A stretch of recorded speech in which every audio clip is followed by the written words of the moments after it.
તો વિદ્યાર્થી મિત્રો, આપણે આજે ફંડામેન્ટલ્સ ફોર સ્પેશિયલ છે દરેક એક્ઝામ માટે ખૂબ જ મહત્વનો વિષય એક ટોપિક છે એ આપણો પોલિટી એટલે કે ભારતીય રાજ્ય વ્યવસ્થા એટલે કે બંધારણ તમે એને ઓળખો છો. અને આ બંધારણ દરેક એક્ઝામમાં વધારે વેટેજ રાખતું હોય છે, વધારે માર્ક્સ એટલે વધારે પ્રશ્નો આમાંથી પૂછાતા હોય છે. એમાં આપણા ફોરેસ્ટની અંદર અમુક મૂળભૂત અધિકારો, રાષ્ટ્રપતિના કેગ, નીતિ આયોગ, આવા ઘણા બધા ટોપિક છે, જેમાંથી 8 થી 12 જે ટોપિક છે જેને આપણે અહીંયા ફોરેસ્ટ સ્પેશિયલની અંદર કરવા જઈ રહ્યા છીએ. એમાંનો એક ટોપિક છે આપણો ફંડામેન્ટલ રાઇટ્સ. એ બી વન લાઇન દ્વારા કરીશું ઝડપથી. બરાબર? જો તમે ચેનલ પર નવા આવ્યા તો જરૂરથી ચેનલ સબસ્ક્રાઇબ કરો, લાઈક કરો અને શેર કરવાનું ભૂલશો નહીં. જો ચેનલમાં તમને વિડીયો ન ગમે તો જરૂરથી ડિસલાઈક કરી શકો છો, અને ગમે તો વધુ લોકો સાથે શેર કરો, જેથી કરીને તેઓ પણ આ સિરીઝનો ભાગ બને. ચલો, શું શું ભણવાના છે તેને સમજી લઈએ. એક છે પેલું આપણે મૂળભૂત અધિકાર છે, ફંડામેન્ટલ રાઇટ્સ. ફંડામેન્ટલ રાઇટ્સની અંદર આપણે ભણવાના છે સમાનતાનો અધિકાર, અનુચ્છેદ 14 થી 18. પછી સ્વતંત્રતાનો અધિકાર છે, અનુચ્છેદ 19 થી 22. શોષણ વિરુદ્ધનો અધિકાર છે, 23 અને 24 અનુચ્છેદ. પછી ધાર્મિક સ્વાતંત્ર્યનો અધિકાર છે, અનુચ્છેદ 25 અને 28. સાંસ્કૃતિક અને શૈક્ષણિક અધિકાર છે, 29 અને 30. અને છેલ્લો છે બંધારણીય ઉપચારનો અધિકાર, અનુચ્છેદ 30. તો આને આપણે ડિટેલમાં એટલે વન લાઈન દ્વારા ચર્ચા સાથે સમજવાનો પ્રયત્ન કરીશું. તો હવે જો બંધારણ પહેલો આપણો વન લાઈન છે, ભારતના બંધારણના કયા ભાગમાં મૂળભૂત અધિકારોની ચર્ચા કરવામાં આવી છે. આપણને ખબર હોવી જોઈએ કે ભાગ 22 છે, 395 કલમો એટલે 395 આર્ટિકલ છે. આ આપણી પાયાની ફેક્ટ વસ્તુ છે, જે આપણે ભૂલી જઈએ તો આપણને એનું અનુમાન લગાવવું મુશ્કેલ. કેટલા ભાગો છે? તો ભાગ 22 છે. આર્ટિકલ કેટલા છે એટલે કે અનુચ્છેદ એ ખબર હોવી જોઈએ, 395. બરાબર? તો આ તમારા મગજમાં બેઝિક હોવું જરૂરી છે. ત્યાર પછી આપણે સમજ આવે કે આપણો જવાબ જે છે ને મૂળભૂત અધિકારની અંદર સમજવાનો પ્રયત્ન કરીએ તો મૂળભૂત અધિકાર એટલે શું? આપણને પહેલું યાદ આવવું જોઈએ કે મૂળભૂત અધિકારોની વ્યાખ્યા શું? મૂળભૂત અધિકારોની વ્યાખ્યામાં એટલે કે જે વ્યક્તિ એવા અધિકારો કે જે વ્યક્તિને તેના જીવન અને તેને સંપૂર્ણની અંદર છે ભૌતિક એના 4 બાબત આપણી પાસે કઈ બાબતો જે મનુષ્ય પાસે હોય છે?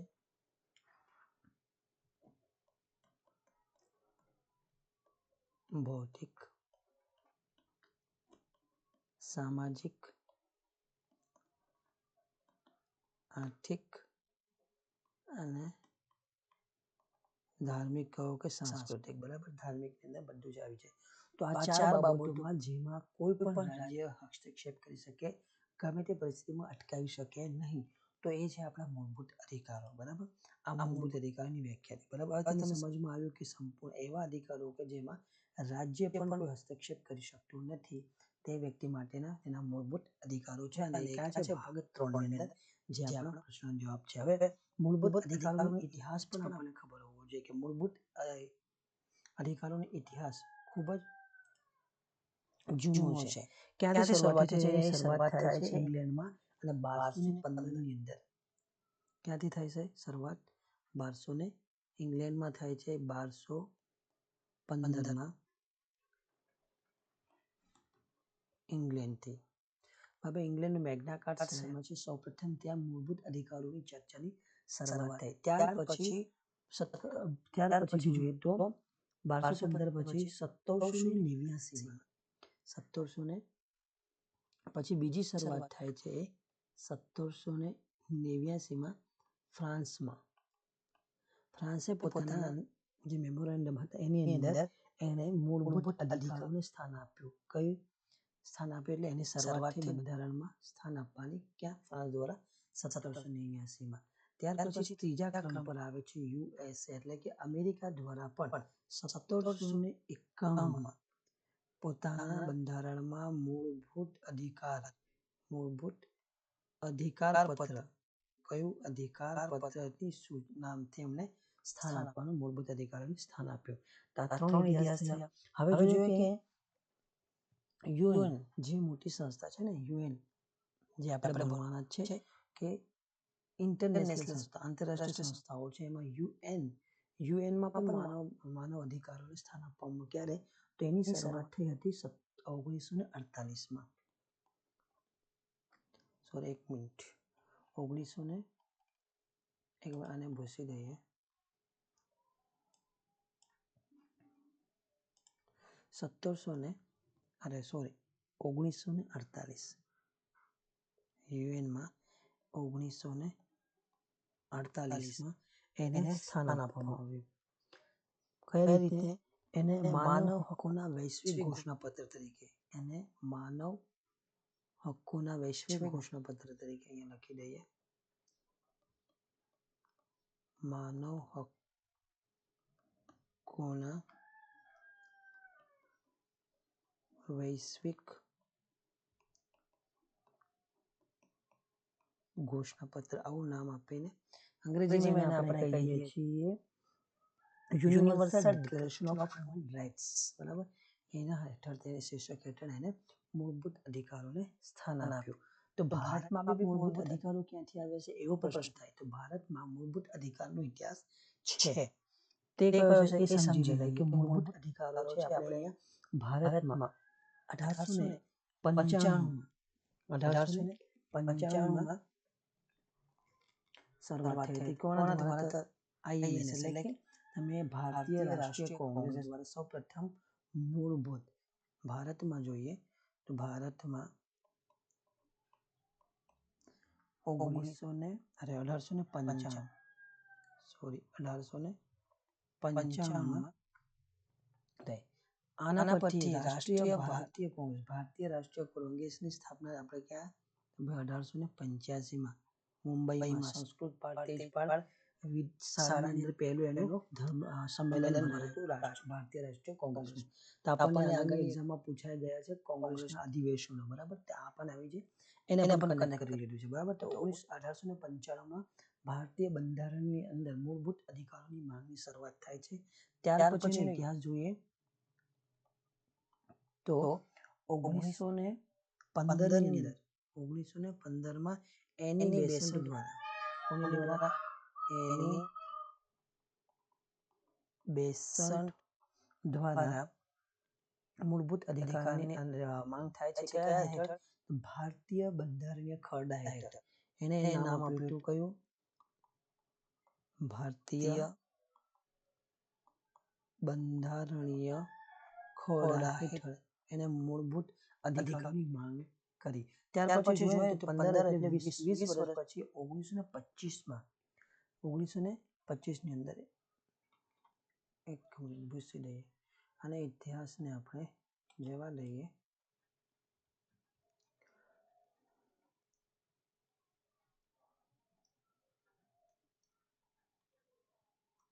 1925ની અંદર ધ કોમનવેલ્થ બિલ હેઠળ એ મૂળભૂત અધિકારોને માંગ કરવામાં આવે છે.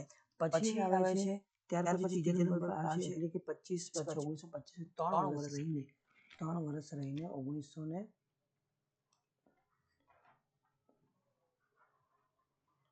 1928માં નહેરુ રિપોર્ટ, અને જેનો ઘણી વખત પૂછવામાં આવ્યો છે. નહેરુ રિપોર્ટ કોણ? તો મોતીલાલ નહેરુ. જવાહરલાલ નહેરુ અહીંયા ખાસ લોકો ભૂલ કરે છે. નહેરુ રિપોર્ટ એટલે જવાહરલાલ નહેરુની વાત કરે છે, પણ ના, નહેરુ રિપોર્ટ એ મોતીલાલ નહેરુ એટલે કે જવાહરલાલ નહેરુના પિતાની વાત છે, જેમનો 1928માં નહેરુ રિપોર્ટની અંદર પણ મૂળભૂત અધિકારોનો ઉલ્લેખ કરેલો છે. પછી 1931માં ત્યાર પછી જોઈએ 28 એટલે 3 વર્ષ પછી 1931માં કરાચી અધિવેશનમાં 1931માં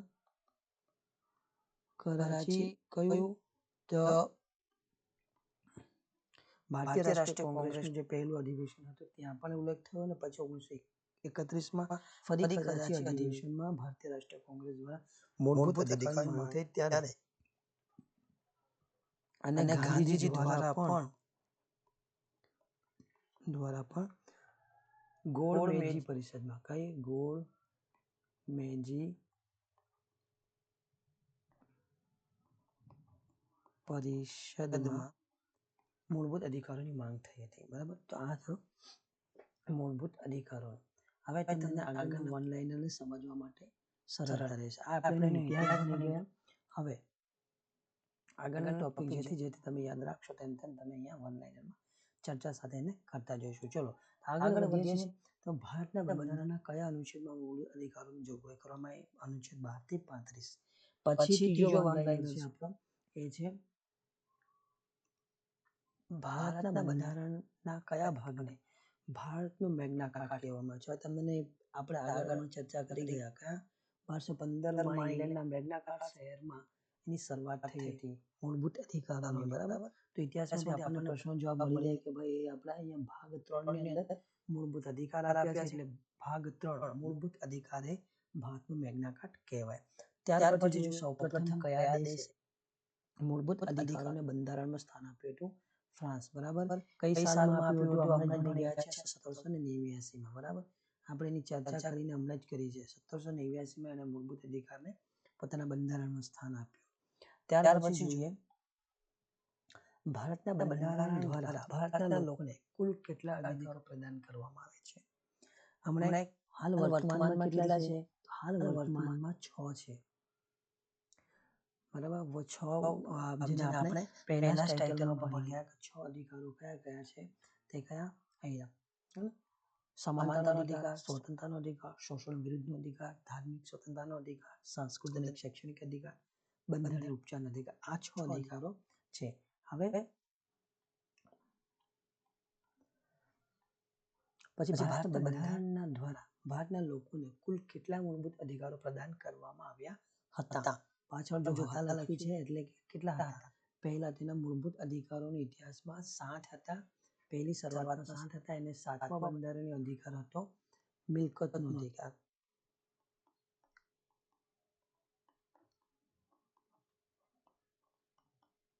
મિલકતના અધિકારને રદ કરી દેવામાં આવ્યો અને એને આપણે 300A માં લઈ ગયા અને અહીંયાથી એક અધિકારને ઓછો કરી દીધો. એટલે અહીંયા 6 થયા. મિલકતનો અધિકાર જે આપણા ભાગ 12 ની અંદર છે, ભાગ 12 ની અંદર મિલકત કરાર અને દાવા, એની અંદર લઈને 300A આર્ટિકલ તરીકે એને ઉમેરવામાં આવ્યો છે. બરાબર, હવે જોઈએ ભારતના બંધારણને લાગુ કરવાની જવાબદારી કોની? ભારતના બંધારણ લાગુ કરવાની જવાબદારી એ છે ને સર્વોચ્ચ અને ઉચ્ચ ન્યાયાલયની છે. ભારતના અધિકારોને સ્થગિત એટલે કે ભારતના મૂળભૂત અધિકાર, સોરી અહીંયા લખવાનું રહી ગયું છે ટાઈપિંગ મિસ્ટેક, મૂળભૂત અધિકારોને સ્થગિત કરવાની સત્તા કોની પાસે છે? તો એ છે રાષ્ટ્રપતિ પાસે. કોણ જરૂરિયાત પડે તો બંધારણીય સુધારા દ્વારા મૂળભૂત અધિકાર પર નિયંત્રણ લાદી શકે? તો સંસદ. જરૂરિયાત પડે તો બંધારણીય સુધારા દ્વારા મૂળભૂત અધિકારો પર લાવી શકે છે. હવે એને સમજવું હોય તો તમારે શું આને સમજવા માટે કે રાજ્યની વ્યાખ્યા સમજવી પડે. જે ક્યાં આપેલું છે રાજ્યની વ્યાખ્યા આપણને આર્ટિકલ 12 ની અંદર રાજ્યની વ્યાખ્યા આપી. રાજ્યની વ્યાખ્યામાં શું લખ્યું છે તે સમજવું જરૂરી છે. રાજ્યની વ્યાખ્યા એવી કરવામાં આવી છે કે રાજ્ય એટલે કે ભારતની સરકાર અને સંસદ તથા રાજ્ય પૈકી દરેક રાજ્યની સરકાર અને તેના વિધાનમંડળ કે પછી ભારતના રાજ્ય ક્ષેત્રની અંદર અથવા ભારત સરકારના નિયંત્રણ હેઠળ તમામ સ્થાનિક અન્ય સત્તા મંડળોનો સમાવેશ, એટલે કે આ બધા ભેગા થઈને કેમ અમારા રાષ્ટ્રપતિનો પણ સમાવેશ થઈ જાય છે. એટલે તમારા મૂળભૂત અધિકારોને સ્થગિત કરે. બીજા કઈ સર મૂળભૂત અધિકાર આર્ટિકલ 13. હવે 12 પછી જે તમારો આવે છે આર્ટિકલ 13 એ એવા આપવા જે તમારા મૂળભૂત અધિકારોને સ્થગિત કરે અથવા તો જે અપવાદ રૂપો છે અને તમારા મૂળભૂત એટલે કે ભારતીય લોકોના મૂળભૂત અધિકારોને સીમિત કરે એવા આર્ટિકલો છે.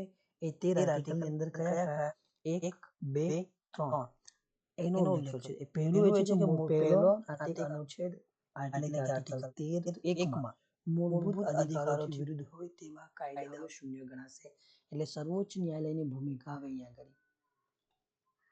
મૂળભૂત અધિકારોનું ઉલ્લંઘન કરતો કોઈ બાબતનો કાયદો ઘડાઈ ગયો હોય તો રાજ્ય સરકાર કોઈ સરકાર દ્વારા ઘડવામાં આવ્યો હોય તો સર્વોચ્ચ ન્યાયાલયનો ઉચ્ચ ન્યાયાલય એની સ્ક્રુટની એટલે અર્થઘટન કરે અને એવું લાગે કે આ મૂળભૂત અધિકારોની વિરુદ્ધ છે તો એની પાસે આ સત્તા હશે કે કાયદો કેવો ગણાશે શૂન્ય. બીજું 13(2) મૂળભૂત અધિકારો નાશ થાય તેવા કોઈ પણ કાયદો રાજ્ય ઘડી શકે નહીં. બરાબર, આવી વસ્તુ થઈ. ત્રીજો છે કે બંધારણ સુધારા કાયદાની પરિભાષામાં આવતો નથી. બંધારણ સુધારો, જો બંધારણીય સુધારો, જો સંસદ તમારું આ છે, સંસદ કોઈ સુધારો કરે અને કહે કે મૂળભૂત અધિકારો વિરુદ્ધ છે, બંધારણીય સુધારો કરવામાં આવે, ઉદાહરણ EWS, બરાબર, 10% રિઝર્વેશન, એને શું બંધારણીય સુધારા દ્વારા આર્થિક અનામત આપ્યો. ઉપર જે તમને કહ્યું કોઈ બીજાના હસ્તક્ષેપમાં શું થયું કે કાયદો શૂન્ય નહીં ઘડશે. આમાં સર્વોચ્ચ અદાલત ન્યાય ત્યાં રીટ થઈ, અરજીઓ થઈ અને એના પછી એને શું કર્યું કે અર્થઘટન કરીને કે યોગ્ય છે, એટલે કે બંધારણીય સુધારો જે કર્યો છે એ પેલા અંદર આવશે નહીં. ક્યાં? સર્વોચ્ચ અને ઉચ્ચ ન્યાયાલય, એટલે કે કયા અંદર કાયદાની પરિભાષામાં આવતા નથી. બંધારણ સુધારો એ કાયદાની પરિભાષામાં આવે નહીં. બીજું 13 ની અંદર થઈ ગયું, આ વસ્તુ થઈ ગઈ. એમાં પહેલું અને બીજું જે કહી હતી, રાજ્ય બનાવે તો કોઈ કાયદો એવો હોય જે મૂળભૂત અધિકારો કરે તો એમાં સર્વોચ્ચ ન્યાયાલય હસ્તક્ષેપ કરી શકે, પણ આમાં બંધારણ સુધારા દ્વારા જે કોઈ સુધારા અથવા તો કોઈ બાબતમાં એમાં કરી શકે. આર્ટિકલ 32 અને 226 સર્વોચ્ચ ન્યાયાલય પાસે આર્ટિકલ 32 અને 226 હેઠળ એ મૂળભૂત અધિકારોને જેમાં રાજ્ય ઘડેલા હોય કે કોઈક રીતે મૂળભૂત અધિકારોને સ્થગિત કરતા અથવા તો વિઘ્નરૂપ હોય તો એને શૂન્ય કરવાની ક્ષમતા, એટલે કે જ્યુડિશિયરી રિવ્યુ કરવાની સત્તા એની પાસે. પણ 13 કાયદા અને વિધિ શબ્દ માટે જે બંધારણ સુધારો છે એમાં અહીંયા લાગુ પડશે નહીં. બરાબર, સંસદની આ વાત થઈ ગઈ. ત્યાર પછી કયા બંધારણ સુધારા દ્વારા મિલકતનો અધિકાર નાબૂદ કરવા? મેં તમને પહેલા જ કહ્યું તો ભાગ 12 ની અંદર ગયો છે 300 કયો છે સુધારો? તો 44મો બંધારણ સુધારો છે 1978 દ્વારા, એને ભાગ 12 ની અંદર 300 તરીકે ઉમેરવામાં આવે છે. પછી છે ભારતના બંધારણના કયા અનુચ્છેદમાં સમાનતાના અધિકારની જોગવાઈ છે? સમાનતાના અધિકારની જોગવાઈ છે 14 થી 18 ની અંદર છે. બરાબર, 14 થી 18 આપણે પેલી આર્ટિકલ 12 અને 13 અહીંયા સમજી ગયા. પછી આવે છે સમાનતાના અધિકારની જોગવાઈ 14 થી 18. 12 રાજ્યની વ્યાખ્યા કરે છે અને 13 એવા મૂળભૂત અધિકારોને બાધારૂપ કે તેને સીમિત કરતા કે નુકસાન પહોંચાડતા તેના માટે આર્ટિકલ 13(1), 13(2), 13(3). બરાબર, હવે આવે છે 14 અનુચ્છેદ 14 થી અનુચ્છેદ 18 એ સમાનતાના અધિકારની વાત છે. ચલો હવે સમજીએ સૌને સમાન કાયદો. સૌને સમાન કાયદો, સૌને સમાન કાયદાનું રક્ષણ એ કયા અનુચ્છેદની જોગવાઈ છે? તો પહેલો જ આપણે છે અનુચ્છેદ 14. અનુચ્છેદ 14 ની અંદર આ છે સૌને સમાન કાયદો અને આ સૌને સમાન કાયદાનું રક્ષણ. બંનેની અસર અલગ છે. આ છે નેગેટિવ અસર અને આ છે પોઝિટિવ અસર. બંધારણમાં અસર એટલે કે આ સકારાત્મક, આ છે નકારાત્મક અસર આપે છે. કયું? તો કાયદાનું શાસન, એને રૂલ ઓફ લો એને તમે કહો છો રૂલ ઓફ લો. બરાબર, કાયદાનું શાસન અહીંયા છે. સૌને કાયદાનું સમાન રક્ષણ, એટલે કે આ જે લેવામાં આવે છે એ ઇંગ્લેન્ડની પૃષ્ઠભૂમિ એના બંધારણ હેઠળ અને આ US પાસેથી લેવામાં આવ્યું છે. એક નકારાત્મક સંકલ્પના છે, એક છે સકારાત્મક સંકલ્પના. આના ઉદાહરણ તરીકે સમજીએ સૌને સમાન કાયદાનું રક્ષણ, સૌને સમાન કાયદાનું રક્ષણ. આના પણ અપવાદો છે. અપવાદ નંબર 1 જોઈએ તો અપવાદ નંબરની અંદર 2 અપવાદો આવે છે. અનુચ્છેદ 361 અનુચ્છેદ કહો કે આર્ટિકલ, તેમાં અનુચ્છેદ 361 ની અંદર રાષ્ટ્રપતિ અને રાજ્યપાલ પોતાના કાર્યકાળ દરમિયાન કોણ? રાષ્ટ્રપતિ અને રાજ્યપાલ પોતાના કાર્યકાળ દરમિયાન કોઈ પણ ન્યાયાલયમાં તેમના વિરુદ્ધ પડકારી શકાય નહીં. ધરપકડ કે તેની જેલવાસ સંબંધિત કોઈ પણ પ્રક્રિયા થઈ શકશે નહીં. બીજું કે તેમના પર વ્યક્તિગત રીતે પણ ઠીક છે, આ તો ઠીક, પણ વ્યક્તિગત રીતે પણ તમે એમના પર કોઈ દીવાની કેસ પણ તમે કરી શકો કે ન્યાયાલય ચલાવી શકે નહીં. બીજો અપવાદ છે એ સંસદ સભ્યોનો વિશેષ અધિકાર. સંસદ સભ્યોના વિશેષ અધિકાર. કયું આર્ટિકલ? એ છે 194 આર્ટિકલ 6 અનુચ્છેદની અંદર એમને વિશેષ, આમાં કોણ છે? 194 વિધાનસભા સદસ્ય આવે. વિધાનસભા સદસ્યોના વિશેષ અધિકારના સંસદ સભ્યોના અધિકારોમાં આવશે 105. બરાબર. સંસદ સભ્યો હોય તો 105 આર્ટિકલ અને વિધાનસભાના સભ્યો હશે તેમાં 194 આર્ટિકલ હેઠળ એમને આ સમાન કાયદાનું રક્ષણ, એના કરતા વિશેષ હકો ભોગવે છે. કોણ? રાષ્ટ્રપતિ, રાજ્યપાલ, સંસદ સભ્યો અને વિધાનસભાના સદસ્યો. તો સંસદ સભ્યો ગણી લઈએ તો 194 આર્ટિકલ અને 105 આર્ટિકલ હેઠળ વિધાનસભાના સદસ્યો, 361 હેઠળ રાષ્ટ્રપતિ, રાજ્યપાલ. કયા? તો વ્યક્તિગત રીતે પણ દીવાની કોઈ કેસ એમની પર ચલાવી શકાય નહીં. પછી આગળ વધીએ તો એમાં આપણે આવે છે આર્ટિકલ બંધારણના કયા અનુચ્છેદમાં અસ્પૃશ્યતા નિવારણની જોગવાઈ કરવામાં આવી છે? તો એ છે અનુચ્છેદ 17 ની અંદર આની જોગવાઈ કરવામાં આવી છે. પછી અસ્પૃશ્યતા અપરાધ નિવારણ 1995 વર્તમાનમાં કયા નામે ઓળખાય છે? તો એ છે સિવિલ અધિકાર સંરક્ષણ અધિનિયમ તરીકે આપણે ઓળખાય છે. પછીનો પ્રશ્ન જોઈએ, બંધારણમાં કયા અનુચ્છેદમાં પ્રેસની સ્વતંત્રતાનો અધિકાર સ્વીકારવામાં આવ્યો છે? તો એ છે અનુચ્છેદ 19. હવે કહેશો કે આમાં તો અનુચ્છેદ 19 ની અંદર તો વાણી સ્વતંત્રતાની અંદર જ પ્રેસની સ્વતંત્રતાનો અધિકારને સમાવેશ કરવામાં આવેલો છે. તો એટલું સમજવાનું. ત્યાર પછી જોઈએ છે બંધારણના કયા અનુચ્છેદમાં ધર્મ, જાતિ, વંશ, મૂળ, જન્મસ્થાનને લઈને થતા ભેદભાવનો નિષેધ કરવામાં આવ્યો છે? તો એ છે આપણો આર્ટિકલ એટલે કે અનુચ્છેદ 15 ની અંદર કોઈ પણ ધર્મ, જાતિ, વંશ કે મૂળ જન્મસ્થાનને લઈને ભેદભાવનો નિષેધ કરવામાં આવે. હવે આની અંદર પણ 15(1) છે, 15(2), 15(3), 15(4) અને 15(5) જેટલા આર્ટિકલો સપ્લોસ છે. 15(1) માં છે અમે તેમાં આયરો કહ્યું છે ને 15(1) ની અંદર ધર્મ, જાતિ, વંશ, મૂળ જન્મસ્થાનને લઈને તમે કોઈ પણ જાતનો એટલે કોઈ પણ કારણસર કોણ રાજ્ય ભેદભાવ કરી શકે નહીં. 15(1) ની અંદર રાજ્ય દ્વારા આ બાબતથી ધર્મ, જાતિ, વંશ, મૂળ જન્મસ્થાન લઈને કોઈ પણ પ્રકારનો ભેદભાવ કરી શકે નહીં. 15(2) માં છે કયો? ધર્મ, જાતિ, લિંગ, જન્મસ્થાન આ લઈને કોઈ પણ નાગરિક 15(2) લઈને કોણ કોઈ પણ નાગરિક અન્ય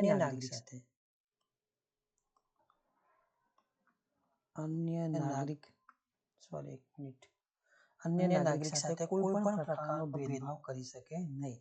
દાખલા તરીકે કોઈ જાહેર સ્થળ હોય જ્યાં કુવા, પાણી હોય તો ત્યાં એને અટકાવી શકાય નહીં.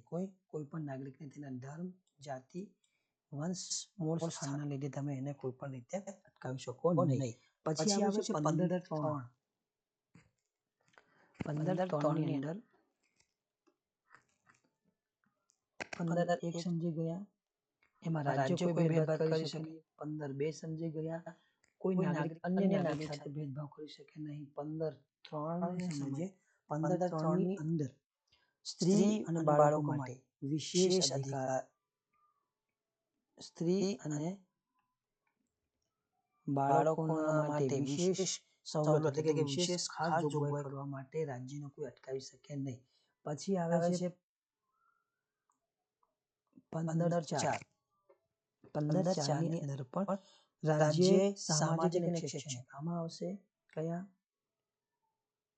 ઓબીસી, SC, BC,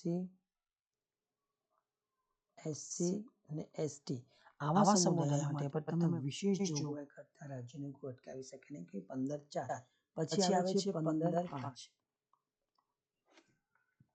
15-5 ની અંદર લઘુમતી શિક્ષણ સંસ્થાઓ સિવાયની જે બિન ખાનગી શૈક્ષણિક સંસ્થાઓ છે એમને છોડી દઈને ઓબીસી હોય, એસસી હોય કે એસટી હોય એમના કાયદાથી પ્રવેશ સંબંધિત એટલે કોઈ શૈક્ષણિક સંસ્થાઓ પ્રવેશથી તમે એમને વંચિત કરી શકો નહીં. બરાબર. તો આ બે 15-4 ઓબીસી એસટી માટે છે ખાસ જોગવાઈ કરવાનો અધિકાર છે ને આમાં 15-5 ની અંદર ઓબીસી એસસી એસટી લઘુમતી છોડીને આમને કોઈ શૈક્ષણિક સંસ્થામાં પ્રવેશથી તમે વંચિત રાખી શકો નહીં. આ થયું. પછી જોઈએ આપણે મૂળભૂત અધિકારો પર જરૂરિયાત પડે નિયંત્રણ મૂકી શકે કોણ. આપણે પહેલા આગળ સમજી ગયા કોણ સંસદને એવું લાગે તો એ આપણા મૂળભૂત અધિકારો પર કાપ મૂકી શકે અથવા તો અટકાવી શકે. ભારતીય બંધારણમાં સ્ત્રી અને બાળકોને માટે વિશેષ વ્યવસ્થા કયા અનુચ્છેદમાં આપણે હમણાં જ કરી ગયા કયા 15-3 ની અંદર એવી જોગવાઈ કરી છે. ત્યાર પછી બંધારણમાં કયા અનુચ્છેદમાં અવસરની સમાનતા એટલે તકની સમાનતા આવી છે એ છે 16 ની અંદર. અવસરની સમાનતાની તકની વાત કરી છે ક્યાં અનુચ્છેદ 16 ની અંદર.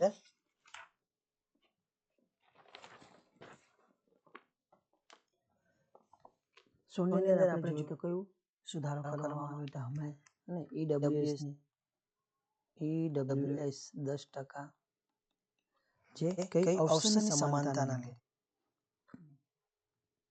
અને 15 માં સુધારો કર્યો તો આર્થિક રીતે અને અવસરની સમાનતાને એટલે 15 અને 16 ની અંદર એમને સુધારો કરીને કયો ઈડબ્લ્યુએસ ને જે 10% રિઝર્વેશન આપ્યું તે એના પાછળ છે. હવે જોઈએ 16(1) ને સમજી લઈએ કે રાજ્ય હેઠળની હોય તો નોકરીને કોઈ હોદ્દા પર નિમણૂક અંગેની બાબતમાં તમામ નાગરિકોને તકની સમાનતા રહેશે. કેવું છે 16(1) ની અંદર. પછી 16(2) છે એની અંદર કોઈ પણ નાગરિકને તેના ફક્ત ધર્મ, જાતિ, લિંગ, વંશ કે જન્મસ્થાનના આધારે કોઈ રાજ્યની નોકરી હોય કે હોદ્દા હોય તેના માટે અપાત્ર ગણવો નહીં. અપાત્ર ગણી શકશે નહીં. 16(3) છે 16(3) ની અંદર કોઈ પણ રાજ્ય કે કેન્દ્ર શાસિત પ્રદેશની સરકાર હેઠળનો કોઈ નોકરી કે હોદ્દો હોય નિમણૂક પહેલા નોકરીના સંબંધમાં અથવા રાજ્ય કે કેન્દ્ર શાસિત પ્રદેશની અંદર નિવાસ કરવાનું આવશ્યક હોવાનું તમે એને પણ ઠેરવી શકો નહીં. નિવાસી એટલે કે તમે રાજ્ય કે કેન્દ્ર શાસિત પ્રદેશના ફરજિયાત નિવાસી એટલે કે નિવાસી હોય તો તમને નોકરી કે હોદ્દો અપાય એ પણ નહીં કરી શકો તમે. 16(4) અનુચ્છેદ પ્રમાણે એસસી એસટી ને રાજ્ય હેઠળની સેવામાં કોઈ અનામતની ખાસ જોગવાઈ કરવી હોય તો તમે એને પણ અટકાવી શકો નહીં.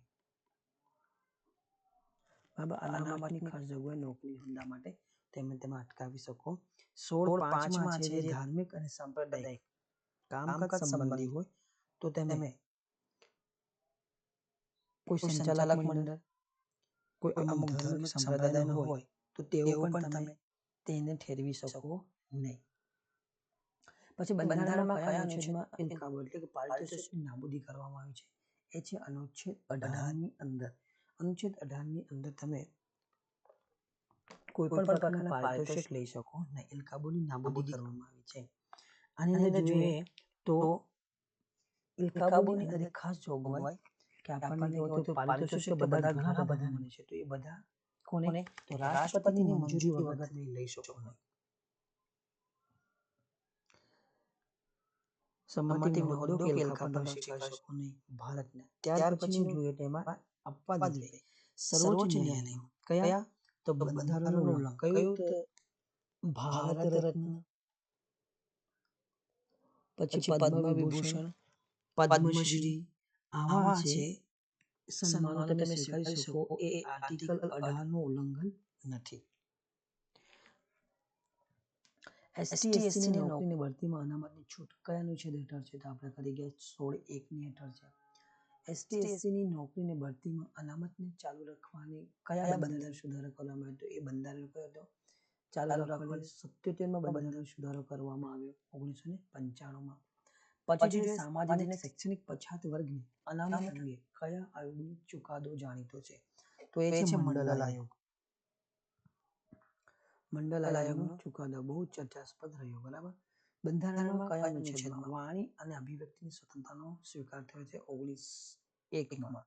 વાણી અને એમાં જે ઉલ્લેખ કર્યો હતો 7 પ્રકારની સ્વતંત્રતાનો સ્વીકાર છે અને ઘણી બધી છે, પણ એમાં 7 મુખ્ય છે. એમાં પ્રેસની સ્વતંત્રતા પણ આવી જાય છે. પછી બંધારણના કયા અનુચ્છેદમાં સ્વતંત્રતા અધિકારની ચર્ચા કરવામાં આવી છે?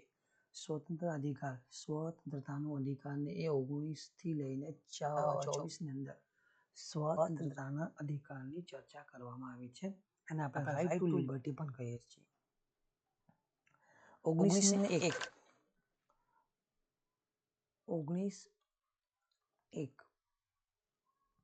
માં 6 પ્રકારની સ્વતંત્રતા, 6 પ્રકારની સ્વતંત્રતા સ્વીકારી છે. અનુચ્છેદ 19 ની અંદર જેમાં એક છે વાણી અને અભિવ્યક્તિની સ્વતંત્રતા, પ્રેસ કે અખબારમાં લખવાની, સંપાદનની સ્વતંત્ર, આલોચના કરવાની સ્વતંત્રતા છે. પછી સંઘ રચવાની, પણ સંઘ રચે, સંગઠન રચે પછી તમે હડતાલ પાડો તો એ નહીં ચાલે. બરાબર. સહકારી મંડળી રચવાનું છે તમારે હોય તો તમે એ પણ આમાં આવે છે સ્વતંત્રતાના અધિકારમાં. પછી જોઈએ બંધારણના કયા અનુચ્છેદમાં શોષણ વિરુદ્ધના અધિકારની ચર્ચા કરવામાં આવી છે? તો અનુચ્છેદ છે 23 અને 24 ની અંદર સ્વતંત્રતાની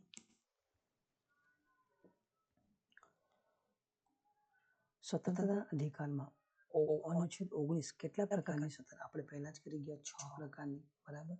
ભારતના બંધારણના કયા અનુચ્છેદમાં જીવન જીવવાના અધિકારની ચર્ચા કરવામાં આવી છે?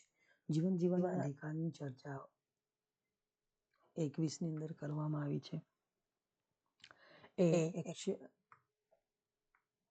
ભારતના બંધારણના કયા અનુચ્છેદમાં બાળકોના શોષણથી સંબંધિત છે? શોષણ સંબંધિત અનુચ્છેદ 24 એ બાળકના શોષણ વિરુદ્ધનો અધિકાર છે. ભારતના કયા અનુચ્છેદમાં સભા સંમેલન ભરવાની સ્વતંત્રતા કઈ છે? તો હથિયાર લઈને લખ્યું છે. હથિયાર લઈને તમે ભેગા થઈ શકો એના માટે તમને 19(1) આપવામાં આવેલો છે. અનુચ્છેદ 19 કયા બંધારણ સુધારા દ્વારા કઈ સ્વતંત્રતાને ઉમેરવામાં આવ્યું હતું? એ 97મા બંધારણ સુધારા દ્વારા 2011માં આ સ્વતંત્રતા ઉમેરવામાં આવી હતી. સહકારી મંડળી કઈ આપણે કરીએ ને, સહકારી મંડળી રચવાની સ્વતંત્રતા અહીંયા લખી દે.